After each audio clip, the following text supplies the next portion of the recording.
Welcome back to the Roadside Rescue YouTube channel. On this episode, I'm going to teach you how to float gears. It's going to be the perfect episode. I got a lot of traffic. I'm on my way to play a disc golf tournament, and I just figured I'd go ahead and start the intro on my way up to the interstate so that you know I legit know how to float some gears. I'm pretty much an expert at driving stick. I got my first truck when I was 17 or 18, and it didn't run. I had to rebuild the motor to drive it, and I had no idea what I was doing. It had a dead battery, so I jumped it off, and it was manual, and I had to drive it to the AutoZone to buy a new battery. First time I got a new vehicle, that was the first time I ever drove, and I had to not stall it. Well, ever since then, driving stick is all I've ever done. I've been driving for well over 10 years, and I've done deliveries in the city for years out here too. So let me show you the pro tips to floating gears. Let's hop up on the interstate here in a second. I'll give you some good foot-eye view down there to see what's going on. I'll show you how to downshift the easy way, downshift the right way, and float gears the right way without grinding gears. My truck's already warmed up. I just came from the gas station. I can usually do it when it's cold, but you'll pop a third is my gear that has the best ratio, 1-to-1 with the motor. So I'll pop third a few times when it's cold, just not matching up that idle right, since the idle's a little bit higher. Well, you do need your clutch whenever you start, so let's go ahead and start, and then we'll float it up onto the interstate.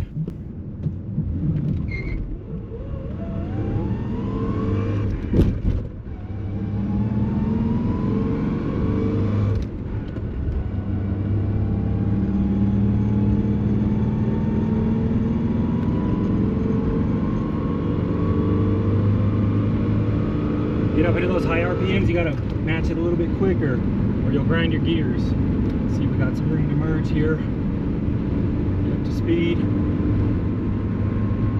Let's get over.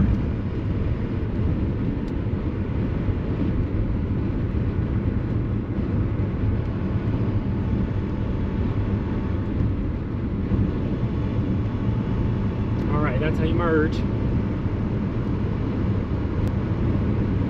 Okay, now that we're on the interstate, I'll have a minute to talk about what I did there. And we've got a few minutes till I have to get off, and we'll do some driving again, and I'll show you what I'm doing. Now, basically what's happening is you're matching the RPMs of the transmission up with the RPMs of the motor. So if you're not already really good at shifting your vehicle, like if you still stall out, for me that happened for the first month and a half. I was not comfortable enough to even understand how the RPMs matched up. After that, then I started to understand it, but it was still probably 6 months before I was comfortable enough to float gears, and that was driving every day. If I can get out of this fast lane, nobody behind us.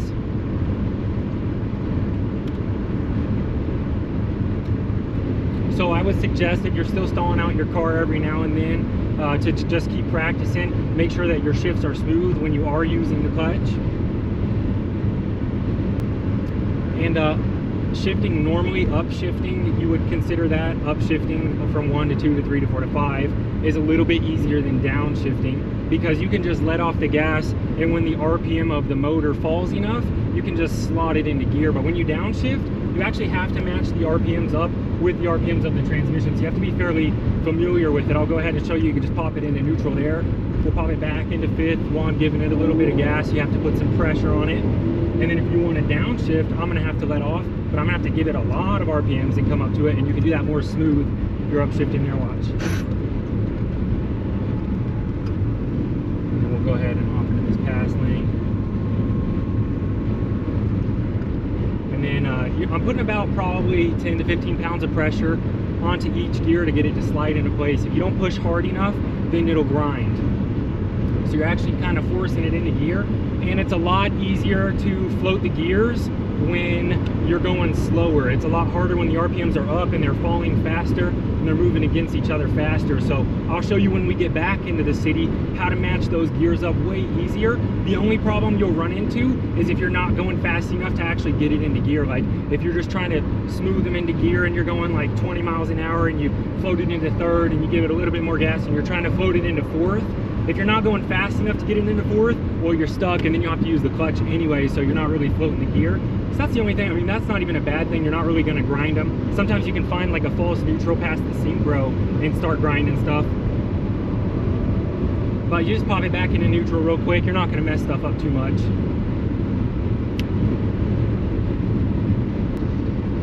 And the same thing for downshifting. When you're going slower, it's a lot easier to find the gears and not grind them. And like I mentioned when we were getting on the interstate, it depends on the car. If you have a 6-speed, it might be your 4th gear. Some vehicles might be your 2nd gear is the most matched to the motor. So that can be the one that you grind the most. I would suggest practicing maybe your gears that are just outside that. Practice like the 1 to 2 shift if it's your 3rd that grinds, and practice the 3 to 4 shift, and maybe don't practice that gear that grinds most often until you're comfortable with those. But even for me, I still pop 3rd gear probably twice a week when I'm trying to pop it in there when the truck's still cold. I'll grind it a little bit. I've been doing that for years. Oh, there's no more gear pass there. I don't know what I was thinking. I've been doing that for years, and my 3rd gear is just fine. So as soon as you feel that grinding, you just come back off of it. Don't jam it in there. You can use your clutch at that point if it was unsuccessful, or come back to neutral and try again. But if it's the gear that grinds the most, maybe just go ahead on up to the next one. And I mentioned there's an easy way to downshift. It'll wear out your clutch, and you're actually using your clutch, so it's not the right way to float gears. But if you're trying to get used to matching those RPMs, you can always use the clutch to put it into gear and slowly let out the clutch and watch those RPMs come up. But you can usually just find it by feel if you start getting on the accelerator and bringing those RPMs up while you pull it into that gear. And same thing whenever it's dropping, you just, right when it's about to get to it, you put that pressure on and it'll drop in.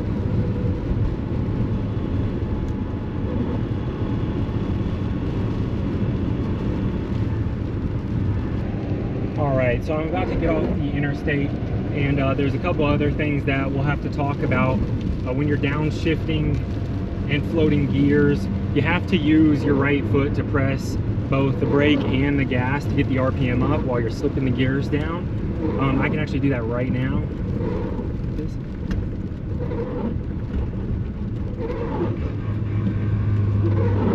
Alright.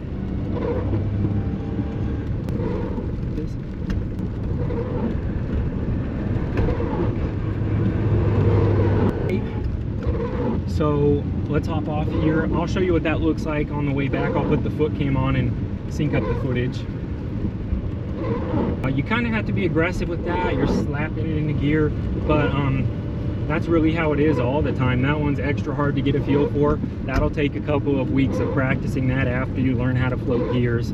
And all you're doing is just applying that brake at a constant pressure while you shift your heel over. You roll your ankle, but you got to roll it into the heel so that your toes stay at the same pressure.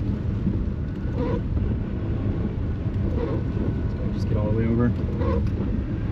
It's good for braking too, because when you're not wearing out your clutch, you can use your engine to brake, and you're good on your brakes and your clutch. It's also great for your clutch. I do it. I learned how to start doing it personally because I never wanted to replace my clutch again. So I was like, why don't I just only ever use it when I'm at a stoplight?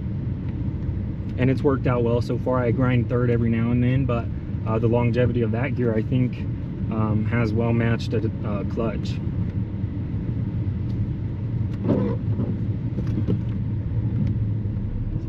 Scoot out of here.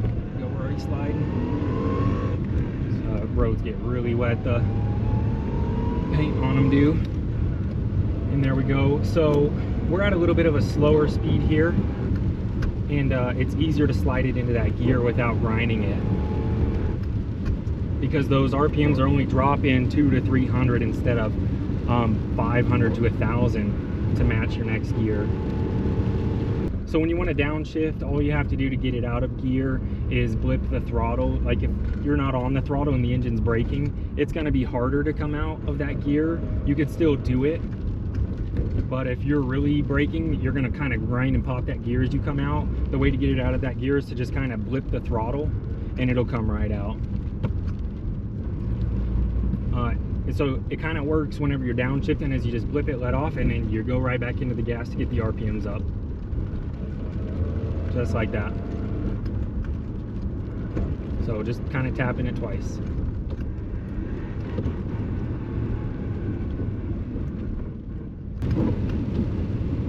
So that's what it looks like. Hopefully this is helpful. Let me know if you have any questions. If it was helpful, make sure you're subscribed and leave the video a like. If you have any questions, if I just didn't cover something clearly, I'd like to cover that in another video, but hopefully this was pretty conclusive on how to drive like that. And hopefully just seeing it helps out. You can skip through a couple of gears if you want. That's what made me realize when I was younger, I used to think it was bad to skip a gear when you were shifting. If I got on the interstate, and I had a 2.4 liter, so it didn't have a good fourth gear, but the third gear, when I got it to 2000 RPM, had a good, that was like its good power band. So I would get all the way up to highway speed, like 55 when I was getting on a highway in the back roads. And then I would slip it into, not even slip it, I would just shift to fifth. And I used to think, is it bad to skip a gear? And floating gears is what helped me realize it's not. If you match the RPMs, if you're shifting with your clutch, then you can wear your clutch out if you're not matching them up very well. But that's pretty minimal. Clutches have a good lifespan either way. But you can easily go from second to fifth or first to third just by matching those gears up. So like I said, if you are grinding a gear often like third, you can always go from second, give it a long pull, and then just let it drop all the way and catch it into fourth. Let's do that out the light here. And fourth, well, I can probably barely catch fourth, knowing my truck right under 25 miles an hour. And I'll show you how low you can shift from first to second here.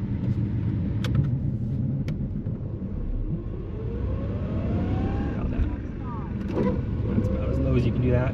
Then let's go all the way to fourth. There it is, right above 25.